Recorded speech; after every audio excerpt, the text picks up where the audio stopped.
Hi, so today I'm covering the much requested topic of how does the native token Joy in the Joystream system work? How does it accrue value? How does it relate to the activities in the DAO? How does it work? And that's actually a very deep and nuanced topic because it really shows a few very distinguishing features of how Joystream works. So sit back and relax, and hopefully you will be a little bit wiser by the end of this little presentation. So our goal is to explain two specific things at the highest level. How does Joy the asset capture value? And how do you think about the value of the Joy the asset in light of this mechanism?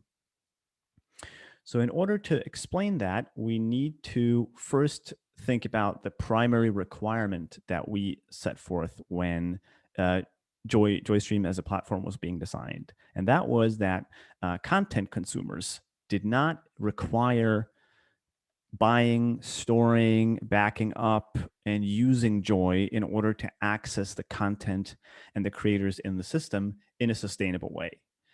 You can always subsidize things. You can allow people to do things for free and hope that somehow in the future the system works out how to actually cover the cost of these users. But I think it was a significant enough problem that we had to find a design that would accommodate that to begin with. And our goal is certainly to have everyone have the native asset in the future. That's part of the inclusive ownership that we really care about. Um, but right now, at the timescale at which we want to go live, that's too high of a bar. So we had to achieve this goal of allowing the platform to capture value, but the content consumers not to have to acquire or hold Joy. So how does that work? So this is the core value flow that you need to keep in mind to understand how the dynamics of the token work and how it relates to the activity in the system. So we can start thinking first about the cost side. So there are a lot of service providers in the DAO, people who run storage infrastructure, people who are on the council, obviously the validators, content creators that publish content, curators that curate that content, and a bunch of other roles. And these need to be paid on an ongoing basis. And to a significant extent, these service providers will need to sell the Joy that they are issued on the system in order to cover their real costs in the real world. Opportunity cost of time, infrastructure, bandwidth, all these sorts of things. The way that's financed is by printing new Joy on an ongoing basis. This is a bit distinct from how financing happens. For example, in Polkadot, there by and large, except for the validators, you can't sort of just print the native asset out of thin air. It has to be tied to very recent either like slashing dynamics or sort of value capture that's occurred. In our system, the printing has constraints, but it's not tied to any sort of recent inbound value. So that means that effectively, if there are important investments in a sense that the project or the DAO can make, in products or infrastructure or increasing the number of people that are working, you could do that by minting more of the native asset. And then in the future, when you've sort of scaled up, if the value capture works correctly, which I'm going to describe next, it could still work sort of intertemporally. So that's an important part of how sort of the financing side works. Then on the other side, you have sort of where the value is captured. And obviously that starts with the content consumer in the bottom left corner. The content consumer, as I explained, does not need to hold Joy. In fact, does not need to hold any cryptocurrency. It's important that the consumer conveys some value to the system. And that could be done through a number of different channels. It could be through fiat payments, credit cards, gift cards, phone minutes, cryptocurrency, but not Joy, advertising, certainly. So all these different ways of capturing or transmitting value from the content consumer to an intermediary called a gateway is how you get the value from the consumer side and into the system. So what is a gateway? Well, think of a gateway as is a staked role in the system where someone has the business model of running a front end. Think of an app in an app store. Think of a website, just a normal domain name with a website that you visit all the time in your browser. Think of an app on a smart TV app store. Any of these distribution channels, someone could own and operate an app there. Currently, you could think of Joystream, us as a company, JS Genesis, as operating the first gateway because everyone comes to our canonical website, but that's certainly not the goal. In the future, we're expecting and we're going to be facilitating people to fork our front-end application and develop in whatever way they see fit in order to sort of cater to the audience that they're interested in catering to. But I'll get to more of that later. So basically, a gateway is just someone who operates a front end and, importantly, has the role of getting value from their consumers in whatever mechanism they think is most effective, and then paying on behalf of those users to access the infrastructure, right? To access the content, to get the bandwidth service. So that's sort of how it can be economically sustainable. The consumer has to remit value to the gateway. The gateway is then responsible for paying, and we haven't gotten to how the gateway pays, but the gateway pays on behalf of those content consumers for access to the service.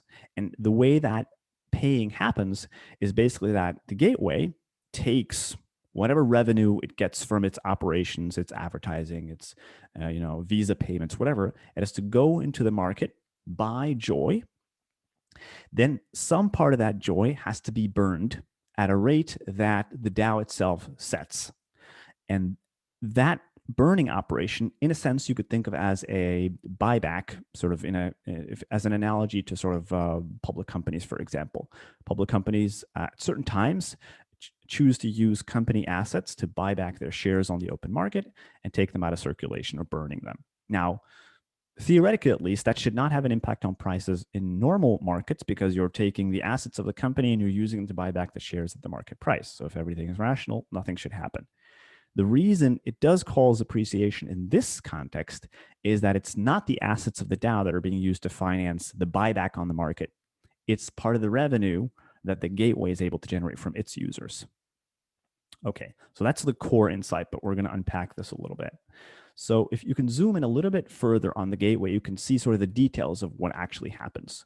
So the gateway has some app, and it has, a large number of content consumers viewing content through that app, searching for things, browsing, looking at content that they from content creators that they follow.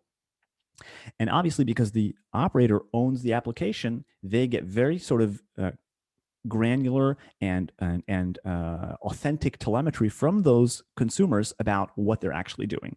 So obviously, there is the content consumer does not have privacy with respect to the gateway, in the sense that you don't really have privacy when you're using an app or really using a website with a specific provider, right?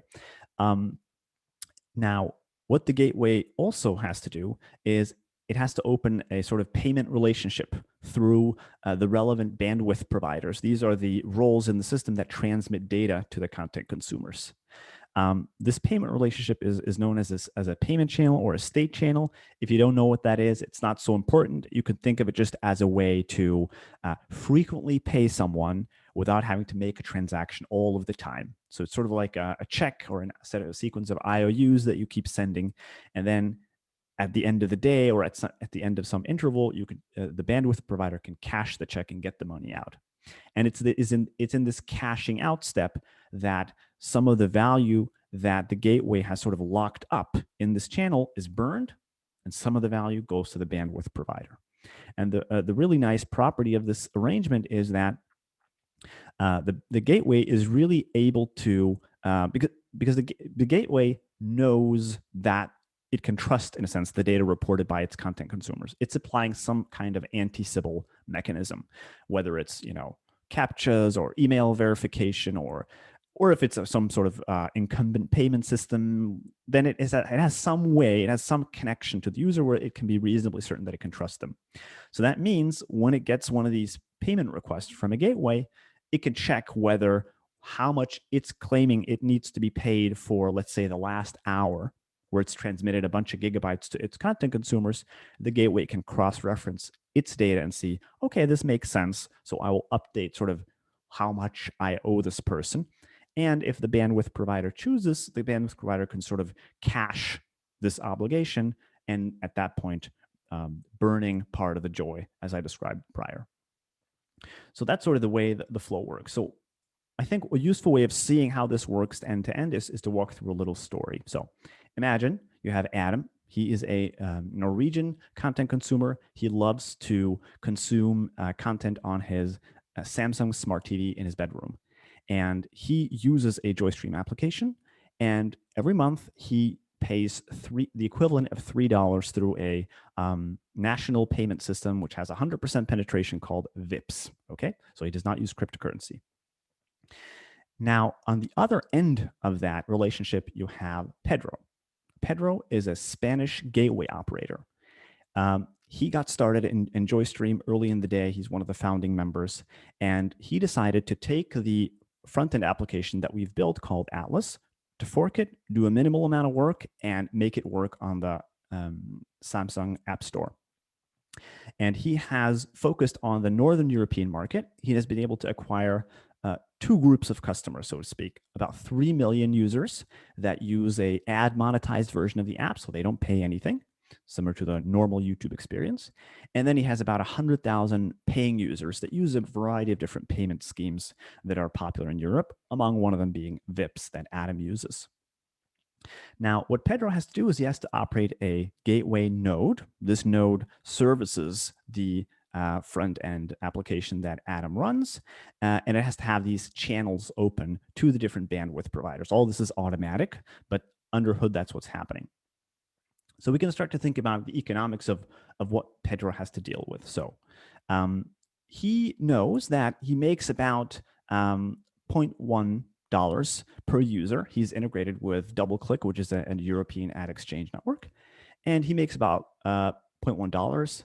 And at that number of users, that's about $300,000 per month for him. And then he makes $3 per subscriber or someone who pays for a full month. That's another 300,000. So per month, he generates 600,000 in fiat value flowing into his operation. Great. Now, he also, of course, has some costs. The DAO has set that the cost per gigabyte, and you should think of the pricing here as a per quantity pricing, right? You could imagine a system where you wanted to price some kinds of content at a different rate than others. That's a lot more complicated operationally and conceptually. So I think we could just stick with this simple example, and that's what we're aiming for, basically, for our mainnet release. So there's a certain price per gigabyte that effectively he has to burn. Now, obviously, Pedro is not the only gateway provider. So the DAO has full discretion to price discriminate. So it may charge Pedro, which has a certain clientele, a certain price he has to burn per gigabyte of content his customer accesses. But then maybe there's some other gateway provider in some other region, for example, where another price is more appropriate. And this price discrimination is very powerful and important feature of any kind of content platform where there's a zero marginal cost to what you're producing. Apart from the bandwidth side, that's a separate point here, as you may see as a second point. So there may be different price discrimination in how much each gateway has to burn. That's effectively the point here. But he specifically has to burn $0.0001 per gigabyte for his users. There's an equivalent bandwidth provider payment that he has to pay for the bandwidth provider. A reason that he pays the bandwidth providers directly, and he doesn't, it's not just part of the normal minting, is that this is what sets up the good incentives, right? Because if you're a bandwidth provider, you know that if you are not reporting the right data or not even servicing the users of Pedro, you will not get paid over the next increment of time where you're trying to ask Pedro for payments. So that's why when you have this direct payment relationship between Pedro and the bandwidth provider, you're focusing the economic interaction on the people that have the best information. If you want a third party to make sure that's working, it's going to be more difficult because that third party is really not going to have any direct knowledge or verifiability as to their claims about whether someone did or did not transfer the data. So that's why we focus this direct relationship between Pedro and I'm losing my train of thought here. Pedro and and the bandwidth provider. There we go. Yeah, it's been a long day. Um, so that adds up to a certain total cost per gigabyte. Each of his users, he knows, has an average sort of total gigabytes that they consume over a monthly period. So that gives them a total cost per user and an average sort of total cost per month, right? With that total, basically, what you see is he makes about $500,000 per month, and he has to burn about $77,000 worth of joy. So from this hypothetical example, you could see that probably the DAO needs to ratchet up how much it's charging him, because that's a pretty high profit rate. But anyway, that shows you a flavor for how the dynamics work. So Pedro has to keep going out into the market, acquiring joy, burning a portion of it, which causes the value to capitalize in the asset joy, and also to pay the bandwidth providers using these tit-for-tat exchanges over payment channels. So with this in mind, now we should be ready to sort of roughly answer the questions. How does joy capture value? So joy fundamentally captures value from taking a share of the revenue that gateways capture from their users. That's how joy captures value. And how should you value joy? Basically, you should value joy as the relationship between this burning dynamic that happens when there's revenue for a gateway and the minting dynamic, which occurs when you have to finance some sort of cost in the system, right? So if you take the value of all these burning and minting flows, and you take the present value of them, that should give you a good idea of what joy, the asset, how it should be valued, right? Now, this scheme has a few different very nice properties. The first one is that it really allows you to have localized operators that may geographically or socially or contextually or in some way, people who at least have a lot of information about some subset of consumers and what's the lowest friction way of getting value from them, right? For some users, it should be ads. For other users, maybe it's like payments over WeChat. For other users, maybe it's crypto, but most likely not, given where we are. That's a very nice property of this gateway intermediary, basically. The other nice property is that you're really able to reach users where they are, right? People are consuming content on lots of different devices. And here you basically have an incentive for someone to figure out and go into all these different, basically sort of Web 2 infrastructure and establish these distribution points, because DAOs fundamentally cannot, today, sadly, own web DNS domains or app store entries or anything like that. So there's no way to really have autonomous custody of those things. And therefore, it's very nice that we're able to actually have some third party with the clear incentive to do so. And the third really big sort of property that I think is very powerful here is that you really give a clear business model for people to have innovation on the front ends for front ends, basically. And typically what you see in our space, unfortunately, is the only really front end that exists for some product is going to be what the core team or someone which has some inherently path-dependent business model actually builds, and then maybe you have other people fork it, but most of the time maybe you don't even have that. You just have the canonical website or something like that. Here you're going to have really a clear model for how you can get engaged and involved with setting up one of these gateways to go and capture users in whatever way you think is effective based on your local knowledge.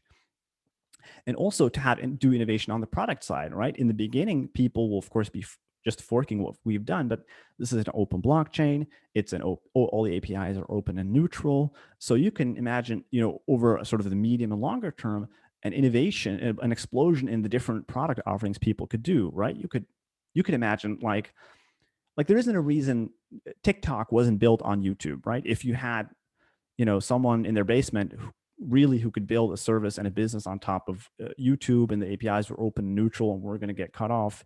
And it was really open, let alone that the actual reference application of YouTube itself was open, which will be the case for us.